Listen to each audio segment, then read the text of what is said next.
அதிமுக முன்னாள் அமைச்சர் எஸ்பி வேலுமணி தனது எக்ஸ் தளத்தில் பதிவிட்டுள்ள போது, நேற்று திருநெல்வேலி மாவட்டத்தில் நடைபெற்ற அதிமுக கள ஆய்வு கூட்டத்திற்கு பிறகு எனது மகனின் திருமண அழைப்புதலை முன்னாள் அமைச்சர்கள், நாடாளுமன்ற உறுப்பினர்கள் மற்றும் கட்சி நிர்வாகிகளுக்கு வழங்கினேன். அதன் பிறகு எனது குடும்ப நண்பர் நயினார் நாகேந்திரனை நேரில் சந்தித்து எனது மகன் திருமண அழைப்புதலை வழங்கினேன்.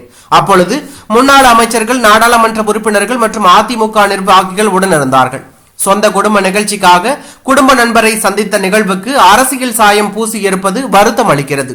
எம்ஜிஆர், ஜெயலலிதா ஆகியோரின் வழியில் எதிர்க்கட்சி தலைவர் எடப்பாடி பழனிசாமி அதிமுகவை சிறப்பாக வழிநடத்தி வருகிறார். அவருடன் எனக்கு எந்தவித கருத்து வேறுபாடும் கிடையாது. இந்நிலையில் எடப்பாடி பழனிசாமிக்கும் எனக்கும் இடையில் கருத்து வேறுபாடு இருப்பதாக கூறுவது கண்டிக்கத்தக்கது என்று அவர் கூறியுள்ளது பரபரப்பை ஏற்படுத்தியுள்ளது.